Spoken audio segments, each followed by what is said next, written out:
No more church in my life. Saya nggak mau ke gereja lagi. Enough. Church will be the same. Orang-orangnya juga akan the same. Suatu saat kalau kamu sudah kenal, kamu bisa beribadah dari YouTube kok atau apapun. Saya terus melawan. Hingga akhirnya datang suatu pagi. Selamat siang, Kak. Boleh kenalan dulu? Namanya siapa, Kak? Dengan Heni Rewati. Saya domisilinya di Batam. Kegiatan saya sehari-hari memang hanya di rumah, melakukan pekerjaan dari rumah. Itu saja. Aku mau tanya dong, dari yang aku dengar sebelumnya ada cerita sebelum kakak mau bergereja. Ceritanya seperti apa sih dulu? Di wadah ibadah saya yang lama, waktu itu ketika saya dalam keadaan sakit, saya menerima begitu banyak bully, judge. Contoh, ada bagian kamu, ada bagian Tuhan. Saya mengerti. Tetapi di saat ini saya menyadari, terkadang Tuhan pengen ngambil semua bagian itu biar dia yang kerjakan. Dan saat ini saya maklum. Sehingga waktu itu saya terlalu kecewa dengan para pengerja ya. Yang saya pikir waktu itu mereka sudah ditanam dalam Tuhan. Rasanya saya tidak pantas diperlakukan seperti itu. Akhirnya, oke, no more church in my life. I stop church. I can watch YouTube, nonton apa aja saya bisa dari YouTube. Saya nggak mau ke gereja lagi. Itu terjadi sebelum COVID. Jadi saya tidak beribadah lagi. Datang ke gereja. Kakak kalau boleh tahu sakit apa, Kak, waktu itu?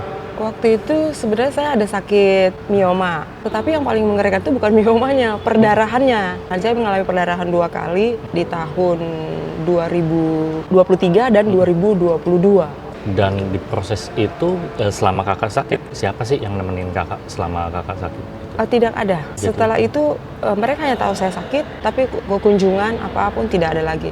Satu-satunya yang menemani saya adalah adik saya waktu saya perdarahan hebat yang kedua itu. Saya pikir ini juga pekerjaan Tuhan, kenapa saya harus dibiarkan sendirian? Karena memang dia mau menolong diri saya secara dia sendirian. Awalnya kakak mau kembali lagi ke gereja, itu prosesnya seperti apa sih? Sejak saya memutuskan untuk tidak ada lagi gereja, gedung gereja dalam diri saya tidak pernah ada niat lagi. Hingga setelah saya kembali dari suatu kota, di bulan Agustus, saya diundang adik saya untuk datang ke HCC untuk ibadah. Saya datang hanya karena dia sudah menolong saya. Jujur, tubuh, roh, dan jiwa saya tidak menikmati semua persembahan ibadah yang disajikan di ECC. Hingga kemudian di bulan Desember saya datang kembali, ada satu hambanya mengatakan satu lain, tapi itu mengena di hati sebelah kiri saya. Hingga pada suatu malam saya mengambil waktu untuk duduk. Saya hanya bilang, Tuhan, saya mau dong beribadah kembali, tetapi di wadah yang saya mau dan yang Tuhan juga mau saya ada di sana. Setelah itu saya lupa, di bulan Januari saya datang lagi ke HCC, diajak adik saya. Nah setelah itu saya tidak datang-datang lagi, tetapi Tuhan melakukan pekerjaannya. Tuhan melakukan di bulan Februari, dia menaruh 3 huruf itu, hey Sisi, hey Sisi, hey Sisi. Seminggu saya coba biarkan, 2 minggu, hingga saya nggak tahan. Saya pikir Roh Kudus bekerja untuk saya saat itu. Nggak bisa ini kayak gini, gereja banyak kok dekat tempat saya, ada 3 segala macam gitu-gitu. Jika pertanyaannya adalah kapan itu ada lagi, Tuhan yang menaruh di hati saya untuk saya datang kembali untuk beribadah. Kak, boleh diceritain dorongan-dorongan yang dari Tuhan waktu itu kakak ngalamin apa di ibadah itu? Nah setelah tanggal 23 malam, itu jam 2 pagi, tubuh saya benar-benar nggak tahan. Tapi saya tetap kekeh dengan keinginan saya, no more church, enough. Church will be the same. Orang-orangnya juga akan the same. Suatu saat kalau kamu sudah kenal dan sebagainya, kamu bisa beribadah dari YouTube kok atau apapun. Saya terus melawan. Hingga akhirnya datang suatu pagi, jam 8 itu saya sudah mandi, saya ketemu ibu saya. Ibu saya dipakai Tuhan untuk mengatakan, kamu ke HCC kan hari ini? Dalam hati saya, saya melembutkan hati saya masuk ke kamar, Tuhan, oke, saya datang ke HCC, tapi saya akan bawa sesuatu dan Tuhan harus melakukan sesuatu untuk saya. Saya bilang seperti itu.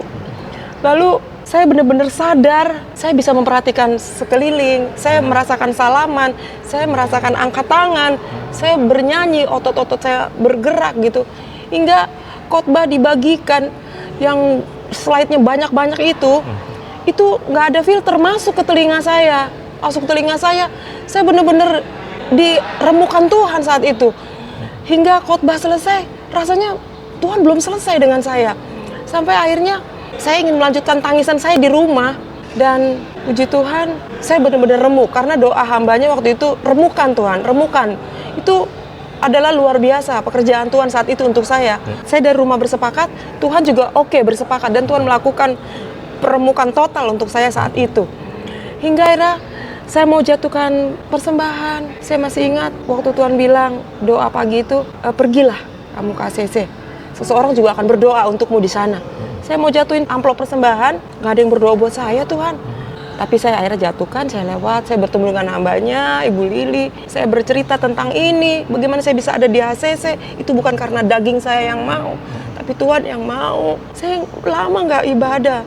Tuhan sediakan ini hidangan istimewa buat saya saat itu loh, Vin. Saya berbagi dengan Ibu Lili, dan dia berdoa untuk saya.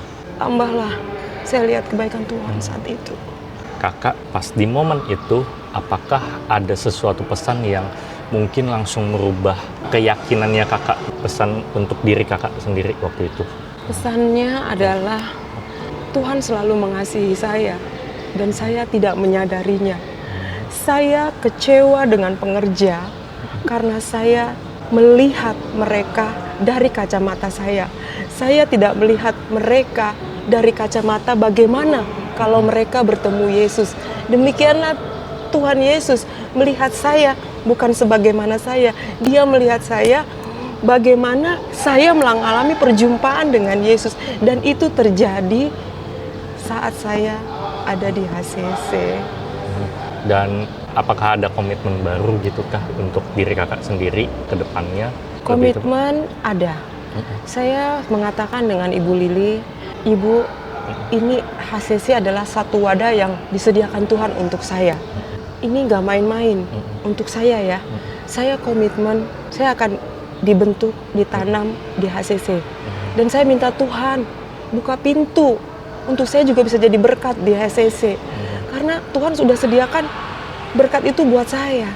Kalau boleh pesan terakhir untuk teman-teman yang mungkin ngalamin hal yang sama kayak ibu. Kalian yang mengalami hal yang sama seperti saya, Tuhan gak pernah berhenti mengasihi kita. Terkadang karena kasihnya itulah dibiarkan kita dipertemukan dengan orang-orang yang nyebelin, yang ngejengkelin, dan dibiarkan sakit. Ternyata itu adalah panggilan Dia yang luar biasa, bukti sayangnya Dia kepada kita untuk menguji seberapa dalam kasih kamu kepada saya. Jadi pesan saya, never leave Jesus.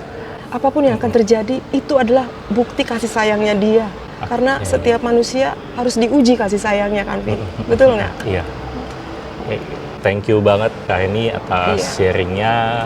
Semoga sharingnya kakak bisa jadi berkat dan kesaksian. Amen. Dan ini bisa memberkati banyak orang, dan orang-orang yang ngalamin mungkin seperti kakak bisa terpanggil untuk kembali.